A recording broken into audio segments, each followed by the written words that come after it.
Good morning, LBHT crew. Good morning, Rogue Nation. Speaking of Rogue Nation, Hendo hit me up early this morning and said he will not be able to make it today. So if you're over on the Rogue Pod channel looking for a live stream, come over here. You're not hearing me right now, but I know you're subscribed to both channels like we told you to, right? So you're seeing the notification bells turn on over on Lunch Break Hot Take. If you know anybody that may not be subscribed, send them a quick message, tweet, text, whatever, and say, hey, come on over here. All right. We'll give you a few minutes to get started. I don't have much time today. We can't do 40 minutes today. But we'll give you a show because there's still a lot to discuss. Let's get some good mornings out the way. Shout out to Ferris. I see Ferris in the back. I'll get you in a second. Shout out to Bazel. Good morning, Bazel. Dr. Kush, who is a new channel member. Salute to Dr. Kush. Appreciate you. KP, good morning. He says Steelers should be banned for the playoffs because they also end up being a waste of a spot and get blown out every single time. I also better see the same criticism for Herbert that Lamar gets. All right, we'll talk about that in a second. Let me bring up my man Ferris here. Ferris, good morning. Hey, man, how are you? Good, man. How you doing? I'm good, man. You know, this never happened. What's never happened? Me and you, just me and you. Never? Nah, never, man. I think it has. Oh, I interviewed you. Yeah, that's true. See? Yeah. See? There you go. There you go. Hey, thanks for coming through. Hey, good man, friends, you, better rivals. All right. My good friends. That's the audience we're gonna call. Mm-hmm. That's what we're calling your audience. Good friends.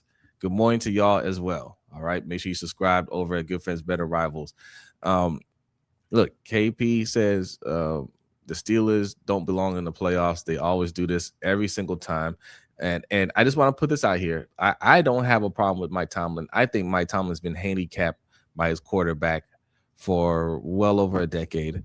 And but the fact is, he has not won a playoff game since 2017. Yeah, that's true. Which is a very long time. However, his last win, Obama was in office. So. That's rough. That's rough. But first of all, I want to say congratulations to the Steelers. Look, I mean, I ain't got no love for that team, but they nobody in the AFC North was good, and this was another year where it looked like they're gonna have a losing season, right? And they fought to the end, and look, we gave them the win. We gave them the spot in the playoffs by missing that field goal. That's true. But they still got there. We didn't.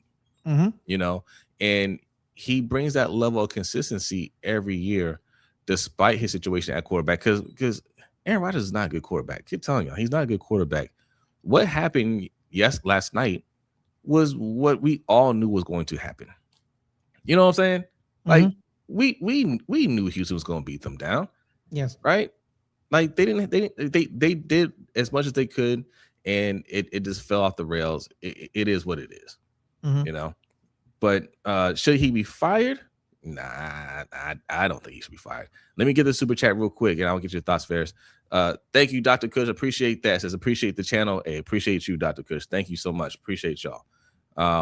Good morning. I ain't say good morning, everybody. Go man. Good morning. He go man back. He back. Back. Just Aloe, good morning. Appreciate you. See Iron Addict, good morning.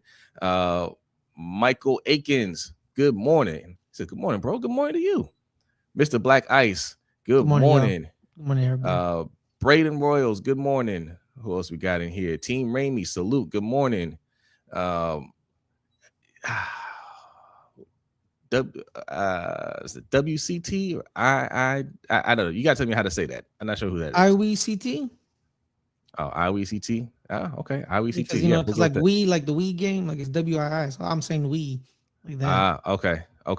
Good morning. Good morning. Zico Kage, good morning.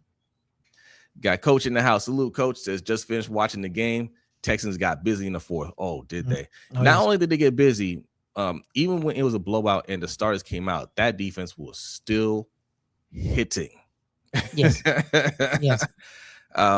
Man, that's the defense we talking about having over here. We don't have that. That's the defense that you want to have. Garrison, good morning. That defense was playing against 2 quarterbacks yesterday, Jose. Huh? They're playing against 2 quarterbacks. Yeah, CJ Stroud tried to give it up. Because here's the thing, man. The Pittsburgh Steelers defense, you look at the score and you're like, oh, the Steelers got blown out. It was 7-6 entering the fourth quarter. So the defenses were showing up and they played very, very well. Yeah. Like the thing is, like you had 3 turnovers. The Steelers forced 3 turnovers. 3. And Houston's defense literally said, I don't care. I don't care. They're not going to score. They're not going to score. I don't care. And it's not like, oh, they got turnovers in good field position, Jose. Yeah. Like they were in good field position all 3 times. And Houston's defense was like, so? Right. You think we care? Like Kamari Lassiter got it. You better kick these field goals. Yeah, Kamari Lassiter got mad when someone said him, Derek Stingley, and Jalen Petrie gave up 3 catches for like 6, like I think it's like 25 yards. And Kamari Lassiter's like, what reception I gave up? What were you watching? Like, I don't know what you're talking about. And I was like, what are they talking about? I did him and Stingley, like Jose, they hit on every play. Even when you have a catch, you will get hit. You get hit every single time. They hit you.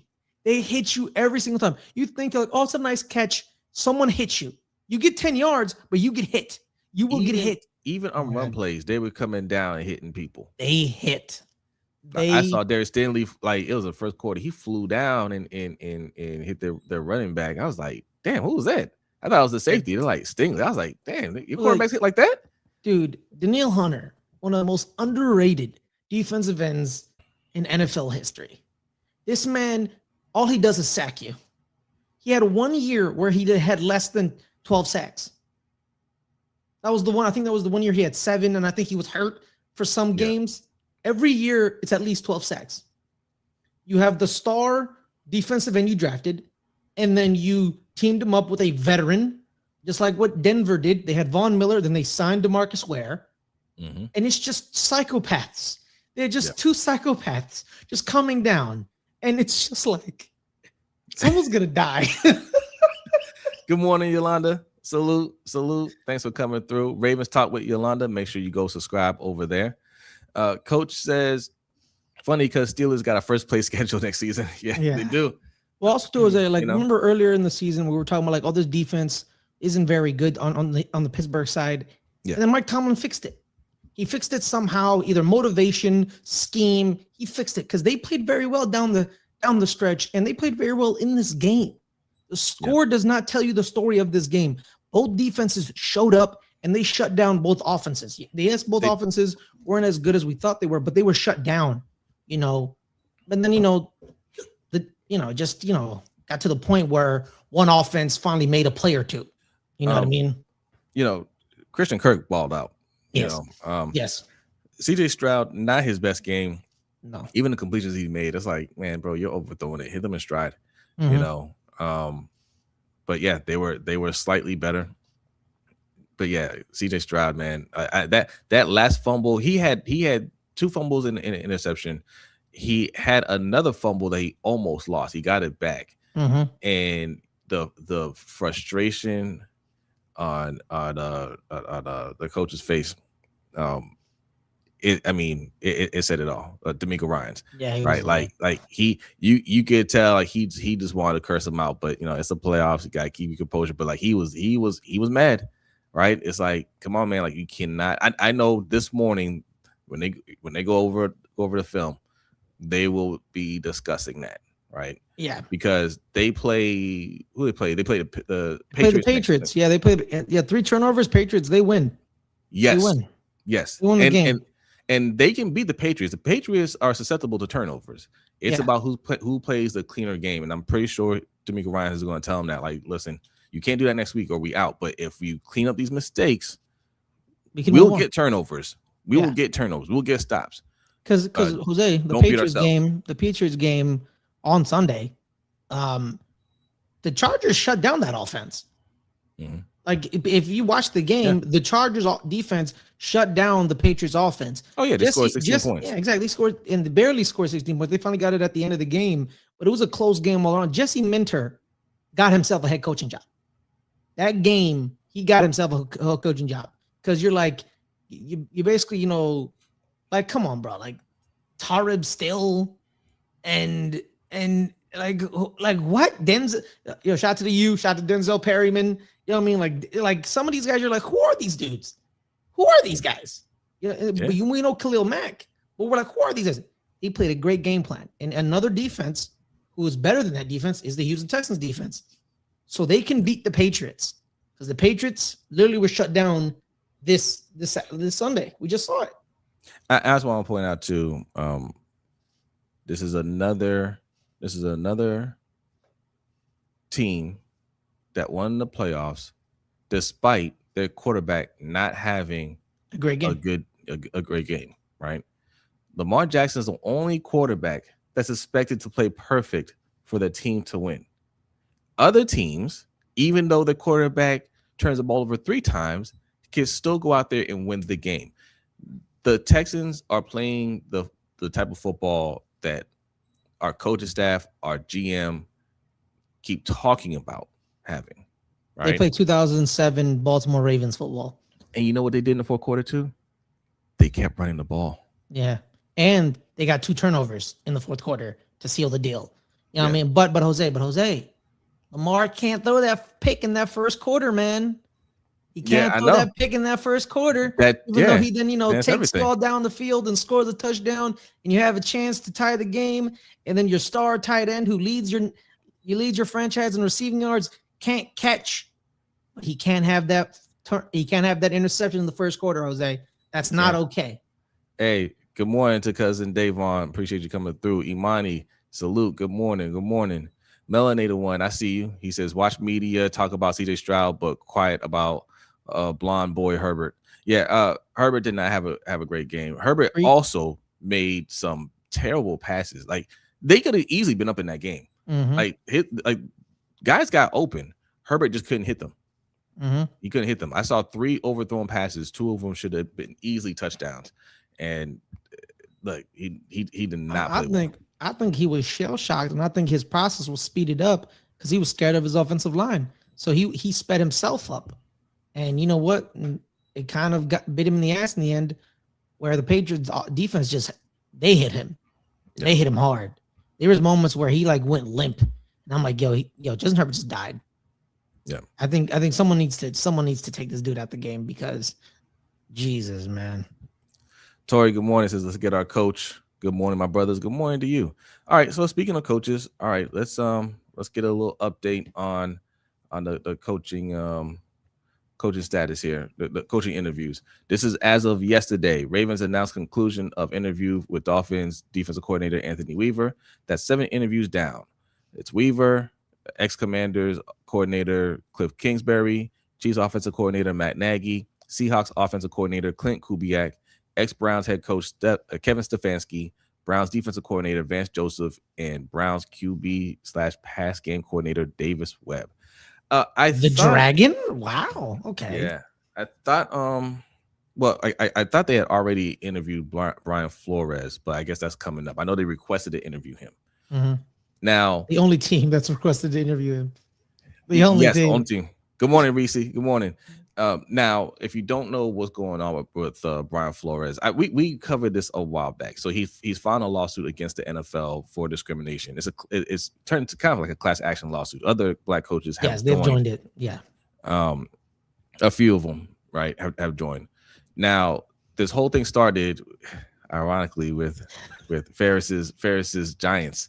So he was fired from the Dolphins. That within itself was already an issue with how that went down. And he didn't interview with the Giants. That was the thing. He was set to interview with the Giants. Yes. He was set to interview with the Giants because there's the Rooney Rule. You have to interview at least one black coach before outside of your organization. Organization, yes. Yes, right. And they scheduled him to interview, and look, he did a solid job in Miami. So he seemed like a solid coaching candidate, right? Yes. And he received, I wanted him. yeah, yeah, I yeah, wanted him. I wanted yeah, Brian Flores. I knew about Brian Debo, but I wanted Brian Flores. You know yes. what I mean? Because back to New York Giants defense. I was a big fan of what he did in Miami. I wanted Brian Flores. And then Yeah. when that happened, man, I was just like, you got to So be then he kidding so he me, received a man. text message from Bill Belichick. He's he's probably the only Bill Belichick disciple that's made it. He's the only good one. Yeah. Because Mike Vrabel kind of doesn't count. Yeah, because he played for him. He He didn't played for him. He coach him. didn't coach Yeah. underneath him. I think Yeah. and then I think he when he went to become the linebackers coach at what is it, at Ohio State, and then Yeah. he came in the NFL and became a defensive coordinator. But he Yeah. never coached under Bill, I guess. But so he got a text message from Belichick saying, "Hey, congratulations on the Giants job." Right. So Flores texts back like, "Oh, hey, you hear something good? What'd you hear?" And Belichick texts back, says, "Hey, I messed up, man. My bad. I meant the text Wrong, Brian Brian. Dable. He Yep. got the job." Okay. Now, in general, that sucks, but Brian and Brian, the mix-up can happen. Not a big deal. Except they hadn't interviewed Brian Flores yet, and you can't decide on a coach until you fulfill the Rooney Rule. Yep. Right. Yep. And they had not done that. So at that point, he already knows it's a sham interview. Yes. Right. So that's the basis for the lawsuit. And then he put in everything that went on in Miami. He was offered to tank. He was offered what, 10,000 per game per game to tank, which he didn't listen to, which you shouldn't listen to, because let's be real, we all know about what happens to black head coaches, right? They get given a raw deal, the team stinks, and everyone knows they stink, then they get fired. Then they get replaced by someone who then reaps kind of what they've grown, right? Because I always go to the Gerard Mayo thing, right? People are like, well, Gerard Mayo was horrible for the Patriots. The Patriots wanted to suck. Everyone knew that. And then when they hired Mike Vrabel, guess what they do? Guess what they did, Jose? They spent $100 million in free agency. They brought in they brought in Robert Spillane, Stephon Diggs. They drafted Trayvon Henderson. They got new offensive linemen. They added Christian Ellis, more defenders. Like, they spent money. What's the defensive tackle's name? Milton. They gave Milton Williams $90 million. You know what I mean? So they spent over 100. I know, because the Panthers were trying to get him. Yeah, so they spent 150 or 100, almost but Gerard Mayo wasn't. But they didn't give that to Gerard Mayo. Nope. You know what I mean? They sure didn't. Todd Bowles, he finally got his quarterback in New York with Sam Darnold. They finally got him, and then they fire him and say, we want Adam Gase, and then Adam Gase just destroys Sam Darnold. Because look what Sam Darnold did in Minnesota, and look what he's doing in Seattle. Right. You know what I mean? Right. Let me get this super chat. Hey, shout out to the Melanated One. Appreciate that. It says, don't listen to trash Ryan Fitzpatrick and sell out Emmanuel Acho. We don't.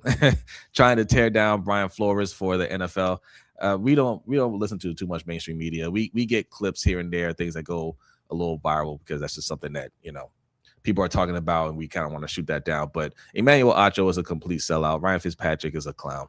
And also, in general, these people are saying things that they don't actually believe. They're just saying things that are going to get reactions from people, right? Yes. I don't even know what they said about Brian Flores, but if they say something trying to tear him down, then you know what that's about, right? Like, you don't have anything negative to say about Brian Flores. In fact, the reason why I want Brian Flores over these other coaches is because he didn't tank in Miami, right? Like, think about the pressure that's put on you. The owner is telling you, I don't want you to win games. In fact, I will pay you not to win games. And he said, man, hell no. I want to win right now.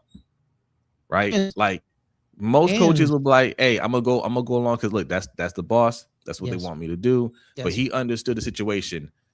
If you're gonna throw me out for winning, you're gonna throw me out for winning. But I'm not going to sit here, have a bad record. You fire me anyway, and then it's going to be harder for me to get a job. The reason why we're still considering him, we're the only thing considering him, is because of his standards. Because he said, I'm not losing. I don't care what you say to me. I'm trying to go out there and win. Yeah. Yeah, I'm with it, man. I'm with it because also too, he wanted Justin Herbert. He wanted Justin Herbert, over Tua. He's kind of vindicated in that sense as well. And two, like, I know he didn't make the playoffs in Miami, but his second year he went 10-6. Most years you're in the playoffs at 10-6. Most years you are. Yeah. So and then he was 9-8 the next year. That's when they added, the 17th game. So like, he just went up in Miami. He just kept going up. Yeah. And Ryan Fitzpatrick, he's probably like he told a player who sucked. He said, "You suck." Okay. Now, who did he was it to Tua? It was Tua. It was like he wasn't like gentle with him, or he was very like aggressive, and he was very like it was basically Jose. Like the coaches that in the 80s and the 90s where they chew you out and they basically call you every name. He did that to him. Now, that's a fair criticism, right? Like, yes. I mean, it's a different NFL. Yeah, you got a young quarterback, even if you don't want him, and that's the only knock.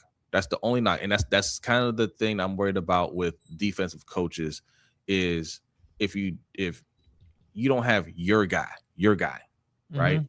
What do you do for that quarterback? How do you treat that quarterback? Are you doing everything that you can to make sure they succeed? And yes, maybe his brand was, I try to give him tough love.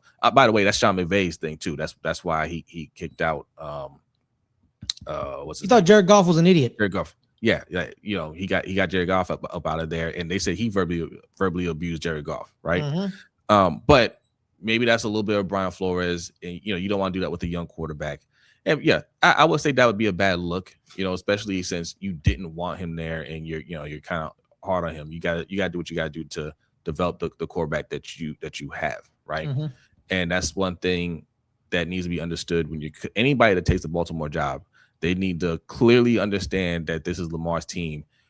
There is no your quarterback. Your quarterback is Lamar Jackson. There is no plan B, right? And I think everybody understands that when they interview for the job. So it's not quite the same thing. But that is a fair criticism. But Tua was not good. And he got really good under Mike McDaniel. And also they brought in Tyreek Hill. You know what I'm saying? And Jalen Waddle. I don't think Jalen Waddle played for Flores either, right? Like they brought in Jalen Waddle after. I think probably 1 year, maybe the 2021 year, maybe, but I don't. He didn't have Jaden Waddle. Yeah, he definitely didn't have Jaden Waddle. So let's double check it. Those players enhance your quarterback. Those players will help you. And he didn't have Devon Achane. He didn't have Devon Achane. Good morning. Drift Sports says, call me crazy, but Ravens coaches staff needs a makeover. Let's play what if Tomlin is fired? What if we hire Tomlin as a head coach? Who hires Flores as defensive coordinator and Bieniemy as OC? What if? Yeah, I mean, listen, I'd take Tomlin. I don't know if Tomlin will come here, but if they decided today that they're going to fire Mike Tomlin, I would love for the Ravens to call him up, and if he says yes, I'm interested, then we can cancel these other interviews as far as I'm concerned. We can go ahead and bring in Mike Tomlin. But yes, the OC is that, but that's a knock on Mike Tomlin though, right? His OC picks have been bad since forever. Bad, yes. Last good one was Bruce Arians. Yeah, I would love Eric Bieniemy. Oh yes. He's in college right now. He's fired. He's unemployed. Okay, yeah. So I don't know. Byron Leftwich, that's another person that's sitting at home that did an amazing job with Tampa when they won the Super Bowl. Look, there's and again, like, scratch that. He's actually the running backs coach in Chicago. Eric Bieniemy. In Chicago? Yeah, he's the running backs coach. He went back to his old ways. Good for him. Oh, nice. Good for him. Yeah. And they're running backs. Ah, shoot, man. Who here know about Kyle Monangai, bro? Kyle Monangai. Anyone that was like, yeah, man, Kyle Monangai, he gonna be the one. Nobody, man. Come on. Eric Bieniemy knew. Yeah, exactly, man. Eric Bieniemy, man. We all know about AD. Adrian Peterson. We all were like, oh, he's pretty good. And the reason he's a monster, though, it's because of EB. EB was on him every day. He was given a monster and he created a beast. You know what I mean? It's insane. Yeah, the enemy's thing. All right, I gotta keep mind of the time here. Hey, there's 73 people in here. Hit that like button, and if you're new in here, hit the subscribe button. We are 12 subscribers away from 3,000 subscribers. So, if you want to make it happen this morning, I'm cool with that. I'm cool with that. All right. Mm-hmm. The knock on Airbnb, some of the hit pieces that were tried to be put out there about him is he was too hard on players, right? They tried to say that in Kansas City, even though that wasn't really corroborated. They try, there is some talk about that in Washington, but my thing is, if you're not good, yes, time check, coach, thank you. If you're not a good team and you're not doing well, and you have a coach in there that has a high standard that's trying to make you play up to a certain level, you don't complain about that. And if you are complaining about that, then you're the one that doesn't belong there. You're a loser. Not the coach. Yeah. You don't belong there. Because teams who have that standard, Jose, the players are yelling at each other. Yes. Eric Bieniemy would just be looking at you. They're yelling at each other like, we need to be better. When the coach is yelling at some people, may need the coach to yell at the players, but if the coach is the one constantly yelling like this, he needs to get rid of the players, because you gotta have your own self-respect, your own self-skill. Like, we're not playing good, we need to be better. Mm-hmm. And if you can't take a little bit of tough coaching, man, get out of my face, man. I will love Eric Bieniemy coaching Rashad Bateman. He needs that. He needs a kicking ass. Mm-hmm. You know what I mean? Yeah. Like there's some players on this team that need that. Hey, they need that wake up call. Hey, good morning, Jared. Salute to you. Appreciate you. Some people need to be yelled at. Some people may need to be given a leather glove. You know what I mean? It happens, bro. Great coaches. It's not about equality. It's about knowing how to coach them. You know what I mean? You don't need to yell at Lamar. So. I'm not against that. I'm not against that. Now let's talk about the coach that exited here for a second. John Harbaugh. He's having some good talks with your team, the Giants. He also interviewed with the Falcons. But I said yesterday, somebody in the comments didn't like it. I told them, hey, look, man, it is what it is. Watch the channel or not. But I just said, hey, if I just want to know if John Harbaugh is going to bring his coaching staff with him, that the same coaching staff that he refused to change here, even after the season, right? When there, all reports are saying that his plan was to come back with the same coaching staff. Well, if you want to run him back, why aren't you bringing him with you to your next job, right? And stuff like this makes me wonder too, because this is from Joseph Hoyt, he's a Cowboys beat reporter. So the Cowboys are scheduled to interview former Arizona Cardinals head coach Jonathan Gannon for their open defensive coordinator position per source. They will also interview former Ravens defensive coordinator Zach Orr and DeSoto and UNT product, right? Why is Zach Orr interviewing for other jobs? Why isn't he just a package deal with John Harbaugh? Because John Harbaugh apparently is making all these demands. He wants control of the GM, right? He wants $20 million. He wants all these things. Why isn't he saying, yeah, I'm bringing my coaching staff? Because when you hire a coach, that's a given. They come with their coaching staff. That's one of the things you talk about. Well, who's on your staff? This person, this person, this person. All right, cool. Right? Why isn't he saying Zach Orr coming with me? All right, we got about 5 minutes. We have 5 minutes. SV Cam, good morning. What's good? Alaska Man, good morning. But that's all I want to know.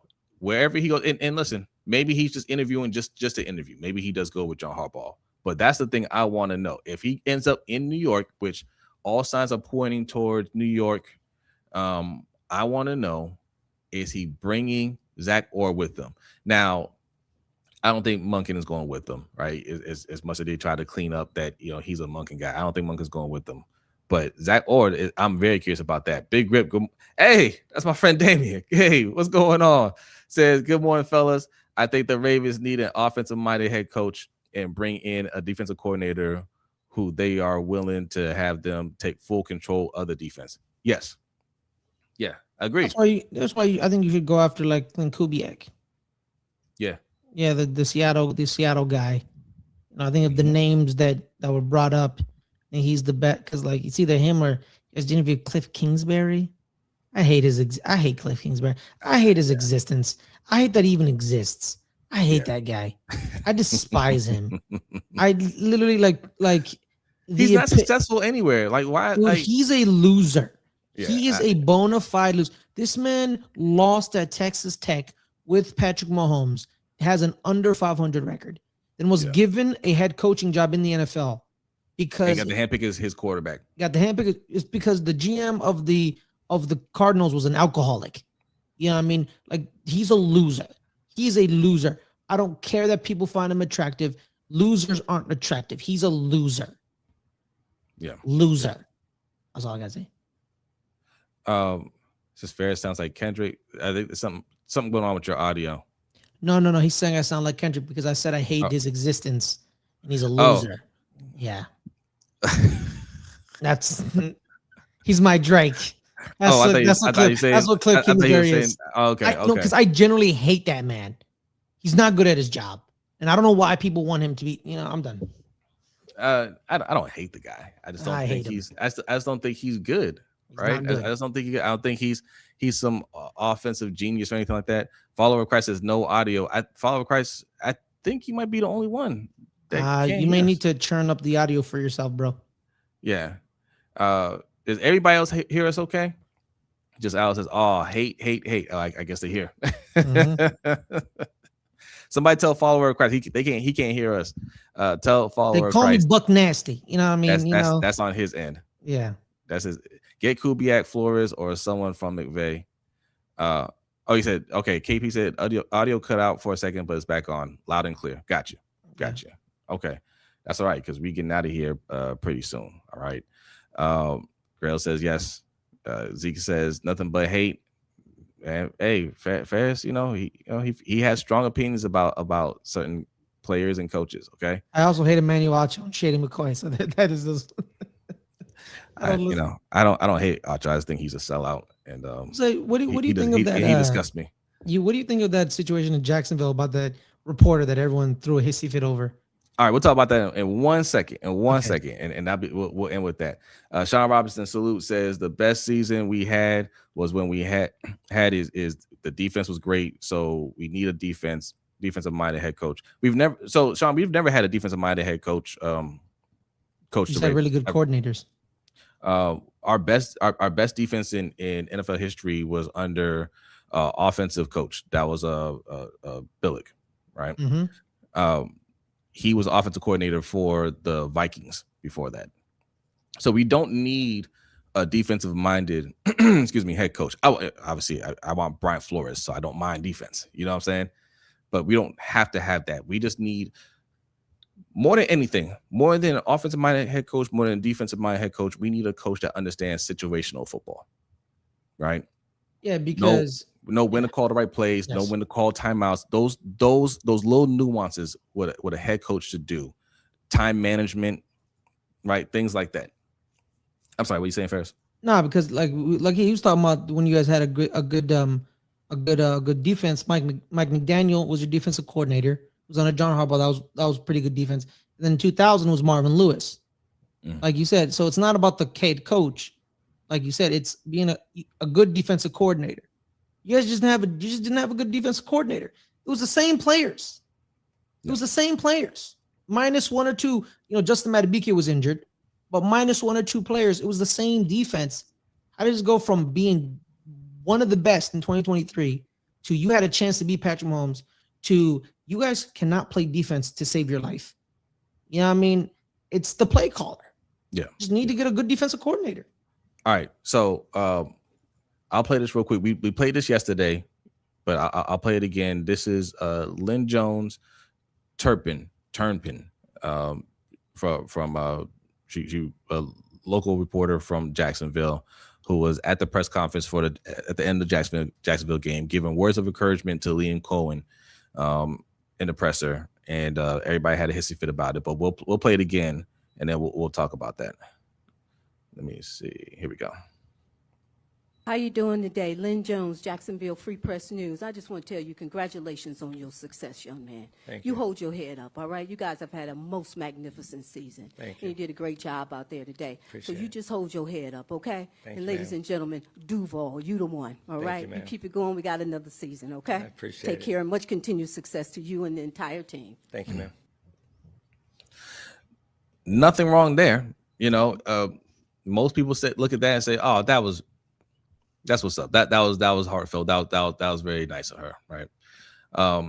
You're getting some reporters, some wannabe Allegedly. reporters, that are coming out speaking against that, saying, "Oh, that's not really professional." Well, that's a nice thing to say, but you're taking up time in the presser, and we don't have a lot of time in those pressers for stuff like that, and that's not really the way to do it. And my thing is, if you don't have to agree with it, right? There are some reporters that say, "Oh, yeah, that's not really what the press is for, whatever. You're supposed to ask questions." You could feel that way, but speaking out against your colleague, right? That's where I'm just like, what's your problem? Because there are reporters that are terrible people. They ask irrelevant questions to get a rise out of the player or the coach. They lie about things. Like we have Mike Preston over here, who just put out a column just lying about Lamar Jackson. You've had former players come out and say, "Hey, this dude's always been a liar. I don't know why he still has his job."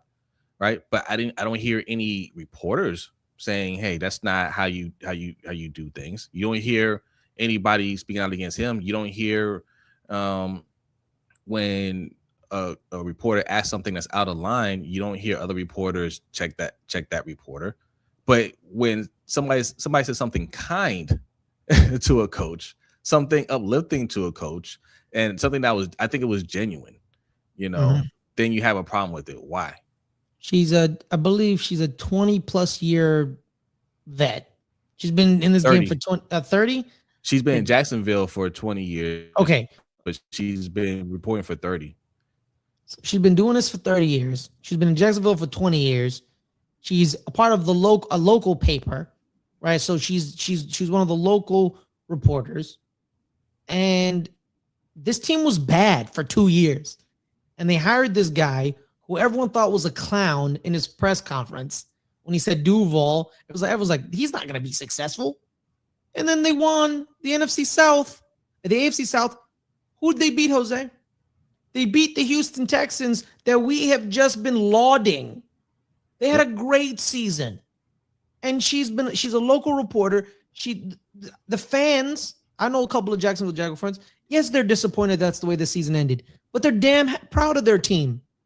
Because Jacksonville has given them nothing to be proud of, ever. Yeah. You don't mess with Jags fans because they love a thing that's never given them joy. So shout out to y'all. I love Jacksonville Jaguar fans.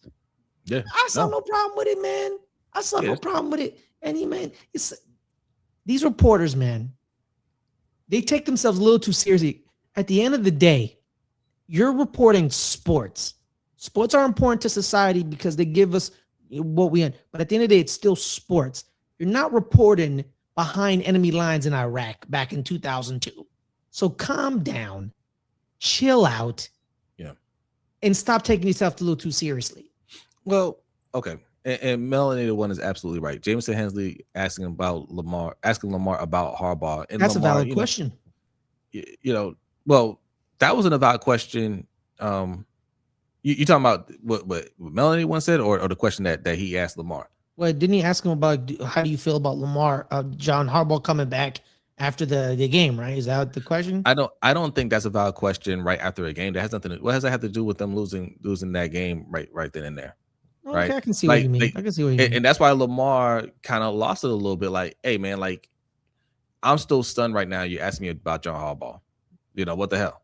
Yeah. you know, but those are the clippable moments that they're looking for, and that's why reporters are okay with it. That's not a valid question, right? That's But when that's does he kind get of to out of ask line. Lamar about that? Because a couple days later, John's fired. Hey, well, that's his problem, right? Is that doesn't mean sometimes you don't get the right time to ask those questions, but they decide, hey, we ask the questions when we want to ask the questions, and nothing's out of bounds. You know what I mean?